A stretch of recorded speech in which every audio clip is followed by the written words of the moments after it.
සෙව්වන්තිගේ phone එක check කරපු අයගෙන් තමයි අහන්න ඕනේ. මොකද දැන් මට පේන විදිහට ඒ ෆෝන් එක ගොඩාක් අය චෙක් කරන්න හරි ආසාවෙන් බලන් ඉන්නවා. ඉතින් අය චෙක් කරලා කොහොමද සේව් කරලා තියෙන්නේ කියලා බලලා කිව්වොත් හොඳයි. මගේ රාජපක්ෂ නාමල් එහෙම නිකන් කොට පාර්ලිමේන්තුවේ නිකන් අහුන නම් ටිකක් කියනවා අපේ කවුද මහින්ද ජයසිංහ මහත්තයා. මොකද ඒ ෆෝන් වල එහෙම තියෙන මගේ රාජපක්ෂ කිව්වම පොඩි වෙන එකක් තියෙන එක නිකන් අපි නිකන් රාජපක්ෂ හරි මිස්ටර් රාජපක්ෂ වගේ නිකන් කියවුණා. ඔක සාමාන්‍ය සාධාරණයි. මගේ කිව්වම අර නිකන් හද පතුලෙන්ම ඇවිල්ලා ඒක සේව් කරගෙන කරන්න ඕන හැම දෙයකම සපෝට් එක දෙන බොක්කෙන් සපෝට් එක දෙනවටනේ මගේ රාජපක්ෂ කියලා කියන සාමාන්‍ය. කවුද තාත්තද පුතාද කවුද? නෑ ඉතින් එතුමාට කොහොමත් රාජපක්ෂ නාමල් කියන ඒවා හීනෙනුත් පේනවා. ඒ හින්දා මගේ රාජපක්ෂ මගේ නාමල් කියලා හීනෙන් නැගිටද කියන මන් දන්නේ නෑ. හැබැයි එතුමාම තමයි දන්නේ හීනෙන් මොන රාජපක්ෂවද පේන්නේ කියලා. හැබැයි මේ දවස්වල නාමල්ව පේන බව නම් දැනෙනවා එතුමා කතා කරන විදියෙන්. හැබැයි ඉතින් එතුමාගේ පක්ෂෙත් ඉන්නවා නාමල් කරුණාරත්න කියලා කෙනෙක්. ඒ නාමල්ද දන්නෙත් නෑ. නේද? ඉතින් මොකද හැබැයි ඉතින් මම එක පැත්තකින් සතුටු වෙනවා. මොකද නාමල් නම දැක්ක ගමන් මාව මතක් වෙන එක. මොකද කැබිනට් එකේ නැත්තම් තමන්ගේ අමාත්‍ය මණ්ඩලේ ඉන්න නාමල්ලා අමතක වෙලා විපක්ෂින නාමල්ලා මතක් වෙනවා කියන එකත් ලොකු දෙයක්.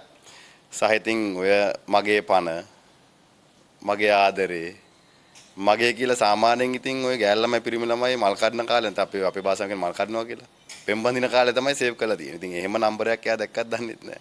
සමහර කෙනෙක් ගෑල් ළමයි නම් පිට ළමයි කියලා මින් සේව් කරලා දෙන්නත් පුළුවන්. අපිත් කරනවා සාමාන්‍ය ඉස්කෝලේ යන කාලේ. අපි ඒ කරපු කාලේ පැන්නනේ. දැන් මම ලිමිනිගේ නම් විතරයි සේව් කරන් ඉන්නේ. අපි දකිනවා මේ ඔබතුමා එහෙම ෂෝට ගහගෙන පාරේ දුවනවා වැල්ලේ දඟලනවා බෝල ගහනවා රිස්ක් එකක් නැද්ද? ඉතින් මේ රටේ පුරවැසියාගේ ආරක්ෂාව තහවුරු කරන්න රටේ නායකයාට ජනාධිපතිවරයාට ආණ්ඩුවට වගකීමක් තියෙනවා. ඉතින් අපි දැක්ක අතිගව ජනාධිපතිතුමාත් ෂෝට ගහගෙන රේල් පාරක් දිගේ ඇවිදිනවා. හැබැයි ආරක්ෂකයෝත් අරගෙන ගියා. මේක හොඳයි. මොකද ජනාධිපතිවරයා ආරක්ෂා වෙන්න ඕනේ. ඒ වගේම තමයි පුරවැසියා ආරක්ෂා කිරීමේ වගකීම ආණ්ඩුවට තියෙනවා. ඒක නාම රාජපක්ෂද තවත් පුරවැසියෙක්ද කියන කාරණේ නෙවෙයි. දැන් මේ සිද්ධිය සම්බන්ධයෙන් ගත්තොත් ප්‍රාදේශ සභාවේ සභාපතිවරයෙක් ලිඛිතව පොලිස්පතිවරයාට දන්වලා තියෙනවා තමන්ගේ ආරක්ෂාව පිළිබඳ ප්‍රශ්නයක් තියෙනවා කියලා.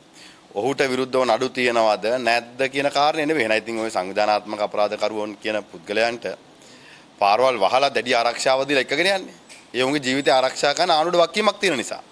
හැබැයි ප්‍රාදේශ සභාවේ සභාපතිවරයා විපක්ෂයේ දේශපාලන පක්ෂයන් නියෝජනය කරමින් සභාපතිවරයා විදිහට පත් වෙලා ඉන්නකොට ඔහුගේ ජීවිතයට ආරක්ෂාව පිළිබඳ ගැටලුවක් තියෙනවා කියලා පොලිස්පතිවරයා දැනුවත් කරාම ඇයි ඒ පිළිබඳ ක්‍රියාත්මක නොවුනේ? ඔය ආකාරයටම තමයි පාස්කුවිද ප්‍රහාරයේ වෙලාවෙත් බුද්ධ්‍යංශ වාර්තා මගේ හැරියේ. ඔය විදිහටම තමයි අර වරායට ආපු කන්ටේනර් දෙක ඇමරිකානු බුද්ධ්‍යංශ වාර්තාවක් ලැබිලා තියෙද්දිත් වරායෙන් පැන්නුවේ. ඉතින් මේ ආණ්ඩුව එක පැත්තකින් Tamanට ලැබෙන බුද්ධ්‍යංශ වාර්තා මගහරිනවා සහ තමන්ගේ දේශපාලන උවමනාව ඉෂ්ට කරගන්න තමන්ගේ අවශ්‍ය පුද්ගලයන්ගේ ජීවිත අනාරක්ෂිත කරන්න කටයුතු කරනවා. ඉතින් අපිට තියෙන සැකේ දැන් රාජ්‍ය අනුග්‍රහ යටතේ සංවිධානාත්මක අපරාධ මෙහෙවනවද නැද්ද කියන කාරණේ. බැලු බැලමටම ආණ්ඩුව කලබල වෙලා තියෙන විදියට. ආණ්ඩුවනේ කලබල වෙලා තියෙන්නේ.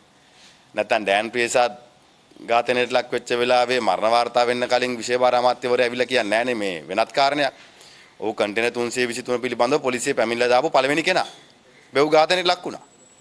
හැබැයි ඒ කන්ටේනර් 323 සම්බන්ධයෙන් ආපු වාර්තාවෙත් මේකේ ආයුධ මත්ද්‍රව්‍ය තියෙන්න පුළුවන් කියලා සඳහන් වෙලා තියෙනවා.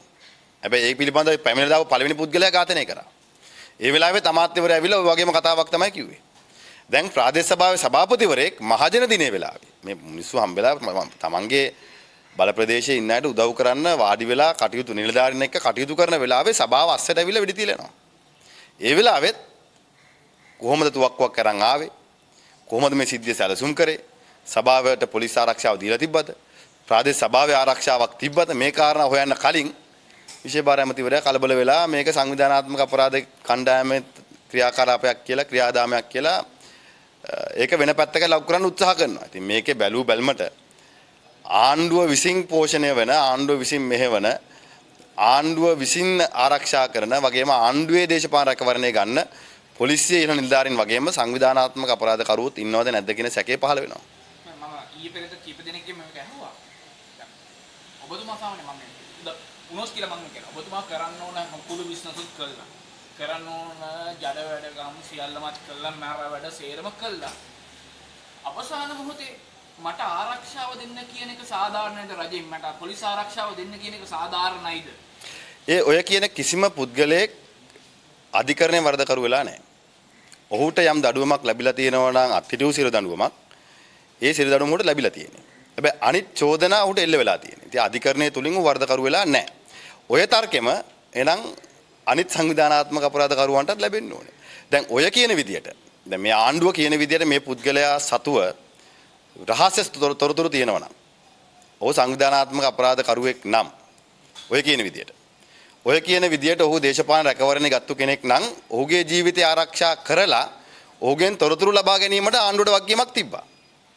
හැබැයි ඔහුගේ ජීවිතය ආරක්ෂා නොකර දැන දැනත් මැරෙන්න ඇරියා කියන්නේ ආණ්ඩුව ඔහුගේ ජීවිතය නැති කරන්න උත්සාහ කරා කියන කාරණය.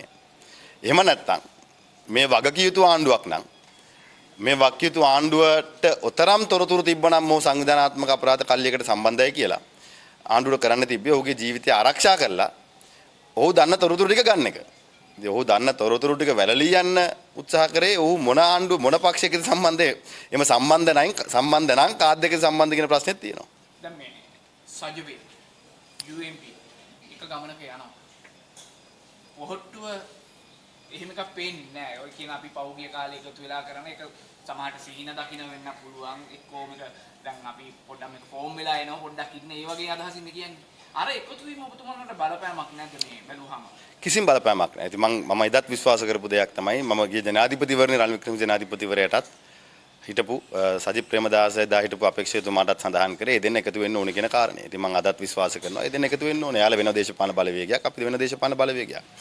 අපි දෙගොල්ලෝ එකතු වෙනවා නම් එය දේශපාලන අරමුණකින් නෙවෙයි පොදු ප්‍රතිපත්තිමය කාරණයක් මත එකක වෙන්න ඕනේ.